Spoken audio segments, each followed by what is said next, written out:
Hi guys. आज इस video में हम समझेंगे मांग की लोच या इलास्टिसिटी ऑफ डिमांड क्या है। तो मांग की लोच से सामान्यतः मांग की कीमत लोच को ही समझा जाता है, लेकिन यदि मांग की लोच का विस्तृत अध्ययन करते हैं तो मांग की लोच के अंतर्गत 3 प्रकार की लोच सम्मिलित होती है, जिसका अध्ययन हम आगे देखेंगे। तो सबसे पहले हम समझते हैं कि मांग की लोच क्या है। तो देखिए, इससे भी पूर्व हमें समझना होगा कि मांग को प्रभावित करने वाले घटक कौन से हैं। किसी भी वस्तु की मांग उस वस्तु की कीमत, अन्य वस्तुओं की कीमतें, उपभोक्ता की आय, मौसम, उपभोक्ता की रुचियां, उसके इंटरेस्ट, फैशन, बहुत सारे घटकों से प्रभावित होती है।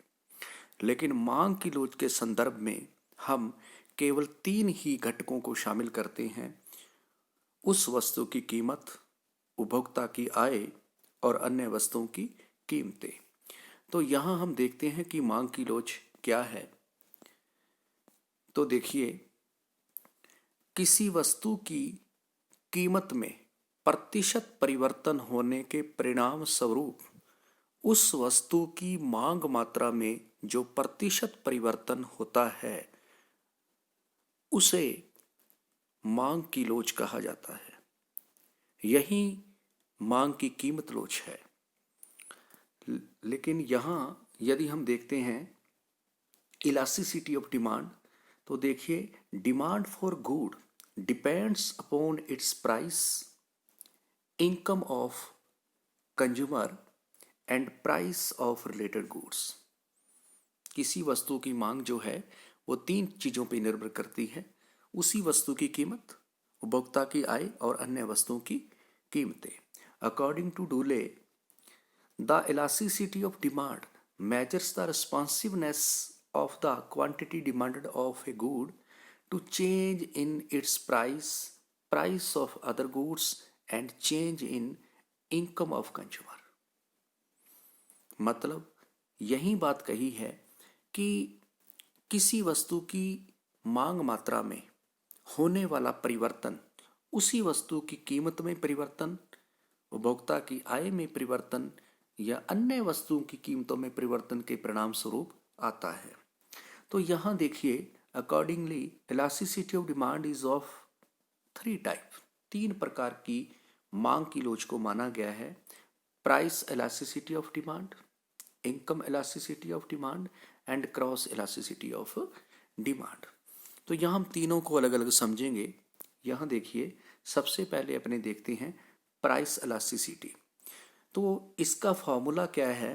Percentage change in quantity demanded of X commodity upon, इसको इसमें डिवाइड किया गया है, percentage change in price of X commodity. मतलब एक्स वस्तु की कीमत में प्रतिशत परिवर्तन होने के परिणाम स्वरूप एक्स वस्तु की मांग मात्रा में जो प्रतिशत परिवर्तन होता है, इस प्रतिक्रियात्मकता के अंश को यानी मेजरमेंट ऑफ रिस्पॉन्सिवनेस को ही मांग की कीमत लोच कहा जाता है। दूसरा है इनकम इलास्टिसिटी। तो देखिए, percentage change in quantity demanded of X commodity divided by percentage change in income of consumer. यहां उपभोक्ता की आय में प्रतिशत परिवर्तन से भाग दिया गया है। तो जब उपभोक्ता की आय में प्रतिशत परिवर्तन होने के परिणाम स्वरूप किसी वस्तु की मांग मात्रा में कितना प्रतिशत परिवर्तन आता है, इसे देखा जाता है, तो ये मांग की आय लोच कहलाती है। उसके बाद आता है क्रॉस इलास्टिसिटी।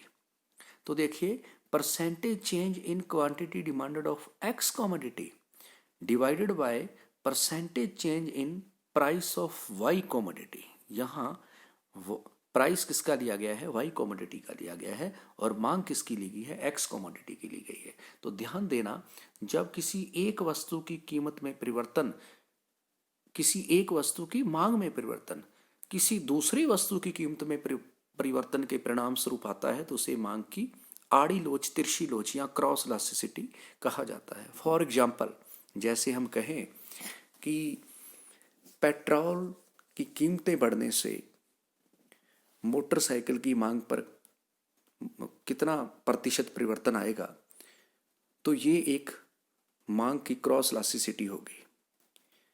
और इसी प्रकार से हम किसी प्रतिस्थापन वस्तुओं को भी ले सकते हैं कि हम कहें कि चीनी का रेट बढ़ जाने से गुड़ की मांग पर क्या इफेक्ट पड़ेगा। तो ये जब इस तरह से हम देखते हैं तो ये क्रॉस इलास्टिसिटी कहलाती है।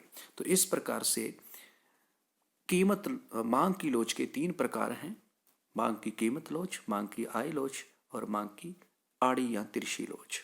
और अगले वीडियो में हम देखेंगे मांग की कीमत लोच की कितनी श्रेणियां हैं, उसके बारे हम समझेंगे। धन्यवाद।